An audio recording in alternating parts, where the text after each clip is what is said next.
Hello everyone, today we are going to learn basic AutoCAD tutorials how to start new drawing.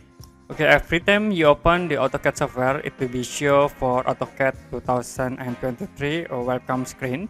Now, if you want to create new drawings, you can click this new button or you can click drop down menu. Go to browse templates and you can see there are a lot of templates that you can use to drawings. Like if you want to workings in inch, you can use this AutoCAD.dwt template.